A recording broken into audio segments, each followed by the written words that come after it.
നമസ്കാരം. മലയാളി വാർത്തയിലേക്ക് സ്വാഗതം. പോലീസ് ഏമാന്മാർ പണിയെടുത്തില്ലെങ്കിലും പോലീസ് നായ പണിയെടുത്തു. മൊത്തം ആഭ്യന്തര വകുപ്പിനെ നാണക്കേടിൽ നിന്ന് രക്ഷിച്ച് ഹണ്ടർ എന്ന പോലീസ് നായ. ജയിൽ ചാടിയ ഗോവിന്ദചാമിയുടെ റൂട്ട് മാപ്പ് മണത്ത് കണ്ടെത്തി അവൻ്റെ ഒളിത്താവളം വരെ തുരന്നെടുത്ത ഡോഗ്. ഇവൻ ആള് പുലിയെന്ന് കൈയടിച്ച് നാട്ടുകാരും.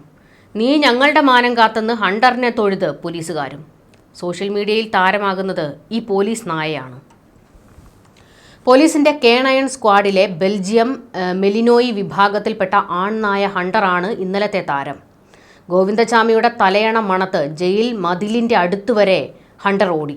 പിന്നെ പുറത്തേക്ക് AKG ആശുപത്രി വരെ എത്തിയ ഹണ്ടർ അവിടെ നിന്ന് തിരിഞ്ഞു. LIC ഓഫീസിന് സമീപത്തെ കെട്ടിടത്തിനടുത്തെത്തി തിരിച്ചു പോന്നു. വീണ്ടും റോഡിലെത്തി തൊട്ടടുത്ത പറമ്പിലേക്ക് കടന്നു. അവിടെ ഗോവിന്ദചാമിയുടെ തുണിക്കെട്ട് കണ്ടെത്തി. ഇതോടെ ഗോവിന്ദചാമി സമീപത്തുണ്ടെന്ന് ഉറപ്പിച്ച പോലീസും നാട്ടുകാരും പരിശോധന ശക്തമാക്കി.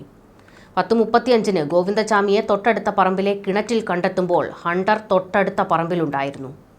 സീനിയർ CPOമാരായ PM ജിജേഷ്, ശ്യാം മോഹൻ എന്നിവരാണ് ഹണ്ടറുടെ ഹാൻഡ്ലർമാർ.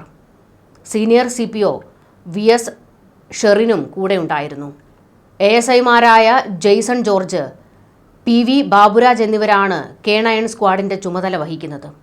എന്തായാലും പോലീസ് നായയെങ്കിലും പണിയെടുത്തല്ലോ എന്നാണ് സോഷ്യൽ മീഡിയ പോലീസിനെ പരിഹസിച്ചുകൊണ്ട് പറയുന്നത്.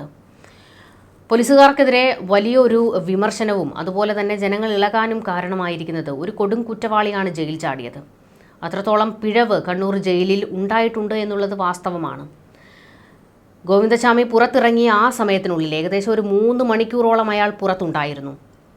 ആ സമയങ്ങളിൽ എപ്പോഴെങ്കിലും ഏതെങ്കിലും ഒരു സ്ത്രീക്ക് ഒരു ആപത്ത് സംഭവിച്ചിരുന്നെങ്കിലും ഒന്ന് ഓർത്തു നോക്കുക. കേരളം തല താഴ്ത്തി നിൽക്കേണ്ടി വന്നേനെ. വീണ്ടും ഒരു സൗമ്യ കേസ് ഉണ്ടാകുമായിരുന്നു. ആരുടെയൊക്കെയോ ഭാഗ്യത്തിന് മറ്റൊന്നും സംഭവിച്ചില്ല എന്നാണ് പോലീസുകാർ പോലും ആശ്വസിക്കുന്നത്. പോലീസ് നായയുടെ കഴിഞ്ഞ ദിവസത്തെ നീക്കങ്ങളൊക്കെ തന്നെ സോഷ്യൽ മീഡിയയിൽ വൈറലാകുന്നുണ്ട്. അതിന് താഴെയൊക്കെ കേരളത്തിലെ ജനങ്ങളെ രക്ഷിക്കാൻ ഒരു പോലീസ് നായയെങ്കിലും ഉണ്ടല്ലോ എന്ന് പലരും കമൻറ്റ് ചെയ്തിരിക്കുന്നത്. കണ്ണൂർ സെൻട്രൽ ജയിലിൽ ഉൾക്കൊള്ളാവുന്ന തടവുകാരുടെ എണ്ണം 948ആണ്. എന്നാൽ നിലവിലുള്ളത് 1113 പേർ. യഥാർത്ഥത്തിലുള്ള തടവുകാരുടെ കാര്യങ്ങൾ നോക്കാൻ വരെ ആളില്ലാത്തപ്പോഴാണ് നിലവിലെ ഉദ്യോഗസ്ഥർ കൂടുതൽ പേരെ ശ്രദ്ധിക്കേണ്ടി വരുന്നത്. ആൾക്ഷാമം പരിഹരിക്കണമെന്നാവശ്യപ്പെട്ട് ഉദ്യോഗസ്ഥർ പരാതി നൽകാറുണ്ടെങ്കിലും നടപടിയൊന്നും ഉണ്ടാകാറില്ല. ഏറ്റവും കൂടുതൽ രാഷ്ട്രീയ തടവുകാരും ക്രിമിനൽ വാസനയുള്ളവരും കണ്ണൂർ സെൻട്രൽ ജയിലിലാണുള്ളത്. ഇവരെ പലപ്പോഴും ഉദ്യോഗസ്ഥർക്കൊന്നും ചെയ്യാൻ പറ്റാറില്ല. രാഷ്ട്രീയ തടവുകാർ തമ്മിൽ പ്രശ്നമുണ്ടാകുമ്പോൾ ഇടപെടാൻ ഉദ്യോഗസ്ഥർക്ക് പേടിയാണ്. മുകളിൽ നിന്നുള്ള ഇടപെടൽ പേടിച്ച് പലരും കണ്ടില്ലെന്ന് നടിക്കുകയാണ്. അതേസമയം ക്രിമിനൽ സ്വഭാവമുള്ളവരെയും ഉദ്യോഗസ്ഥർക്ക് ഭയമാണ്.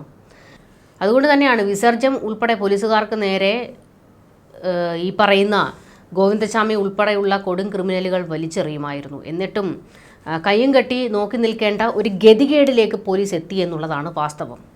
ആഭ്യന്തരമന്ത്രി ഈ വിഷയത്തിൽ ഇപ്പോഴാണ് പ്രതികരിച്ചിരിക്കുന്നത്. ഗോവിന്ദചാമി ചാടിപ്പോയ സംഭവത്തിൽ സമഗ്ര അന്വേഷണത്തിന് നിർദ്ദേശം നൽകിയിരിക്കുകയാണ് മുഖ്യമന്ത്രി പിണറായി വിജയൻ. മുൻ കേരള ഹൈക്കോടതി judge justice retired CN Ramachandran Nair, മുൻ സംസ്ഥാന പോലീസ് മേധാവി ജേക്കബ് പുന്നൂസ് എന്നിവർക്കാണ് അന്വേഷണത്തിൻ്റെ ചുമതല. നിലവിൽ പോലീസ് അന്വേഷണവും വകുപ്പ് തല പരിശോധനകളും നടക്കുന്നുണ്ട്. ഇതിന് പുറമെയാണ് പ്രത്യേക അന്വേഷണം. കണ്ണൂരിലെ സംഭവത്തിന്റെ പശ്ചാത്തലത്തിൽ മുഖ്യമന്ത്രി വിളിച്ചു ചേർത്ത ഉന്നതതല യോഗത്തിലാണ് പ്രത്യേക അന്വേഷണം അടക്കമുള്ള കാര്യങ്ങളിൽ തീരുമാനമെടുത്തത്. കണ്ണൂർ സെൻട്രൽ ജയിലിലുണ്ടായത് അത്യന്തം ഗൗരവമുള്ളതും വിശദമായ പരിശോധന നടത്തി നടപടി സ്വീകരിക്കേണ്ടതുമായ സംഭവമാണെന്നും മുഖ്യമന്ത്രി പറഞ്ഞു. സംസ്ഥാന പോലീസ് മേധാവി റവാഡ ചന്ദ്രശേഖർ, ആഭ്യന്തര additional chief secretary Biswanath Sinha, പൊതുമരാമത്ത് വകുപ്പ് സെക്രട്ടറി K ബിജു, ജയിൽ മേധാവി Balram Kumar Upadhyay, intelligence additional DGP P Vijayan എന്നിവരാണ് മുഖ്യമന്ത്രി വിളിച്ചു ചേർത്ത യോഗത്തിൽ പങ്കെടുത്തിരുന്നത്. അടുത്ത 3 മാസത്തിനകം സംസ്ഥാനത്തെ പ്രധാനപ്പെട്ട 4 ജയിലുകളിലും വൈദ്യുതി ഫെൻസിംഗ് പൂർണ്ണതോതിൽ പ്രവർത്തനക്ഷമമാക്കുമെന്ന് തീരുമാനമെടുത്തിട്ടുണ്ട്. സൂക്ഷ്മതലത്തിൽ ദൃശ്യങ്ങൾ പകർത്താൻ കഴിയുന്ന ഇന്റലിജൻസ് CCTV 4 പ്രധാന ജയിലുകളിൽ സ്ഥാപിക്കും. ഇതിനുള്ള നടപടി അടിയന്തരമായി തുടങ്ങും. ജയിൽ ജീവനക്കാർ തുടർച്ചയായി ഒരേ സ്ഥലത്ത് തുടരുന്നത് കണക്കിലെടുത്ത് അതുമൂലമുണ്ടാകുന്ന പ്രശ്നങ്ങൾ ഒഴിവാക്കാൻ ഓരോ സ്ഥലത്തും 5 വർഷം പൂർത്തിയാക്കിയവരെ മറ്റിടങ്ങളിലേക്ക് മാറ്റും. ജയിലിനകത്ത് ഇന്റലിജൻസ് പ്രവർത്തനങ്ങൾ ശക്തിപ്പെടുത്തും. ശിക്ഷിക്കപ്പെട്ട കൊടും ക്രിമിനലുകളിൽ പലരെയും ഇപ്പോൾ അതീവ സുരക്ഷാ ജയിലിലാണ് പാർപ്പിച്ചിരിക്കുന്നത്. ഇത്തരക്കാർക്ക് അന്തർ സംസ്ഥാന ജയിൽ മാറ്റം കൂടി ആലോചിക്കും. ജയിലുകളിൽ ഇപ്പോൾ വീഡിയോ കോൺഫറൻസിംഗ് സംവിധാനമുണ്ട്. അത് ശക്തിപ്പെടുത്താനുള്ള നടപടികൾ സ്വീകരിക്കും. ജയിലിനകത്ത് തടവുകാർക്ക് ലഭ്യമാകുന്ന സൗകര്യങ്ങൾ വർദ്ധിപ്പിക്കാൻ നടപടി സ്വീകരിക്കും. താങ്ങാനാവുന്നതിൽ കൂടുതൽ തടവുകാർ ജയിലുകളിലുള്ള സാഹചര്യത്തിൽ പുതിയ ഒരു സെൻട്രൽ ജയിൽ ആരംഭിക്കും. ഇതിനായി കോട്ടയം, പത്തനംതിട്ട മേഖലകളിൽ സ്ഥലം കണ്ടെത്താൻ ശ്രമിക്കുമെന്നും യോഗം തീരുമാനമെടുത്തിട്ടുണ്ട്. നിലവിൽ നടക്കുന്ന അന്വേഷണങ്ങൾ അതിവേഗം പൂർത്തിയാക്കാൻ മുഖ്യമന്ത്രി നിർദ്ദേശം നൽകി. യോഗത്തിൽ ജയിലുകളിലെ പിഴവുകൾ നികത്താനുള്ള എല്ലാ നീക്കങ്ങളും ഉടൻ തന്നെ നടത്തണം എന്നുള്ള നിർദ്ദേശമാണ് മുഖ്യമന്ത്രി മുന്നോട്ട് വച്ചിരിക്കുന്നത്.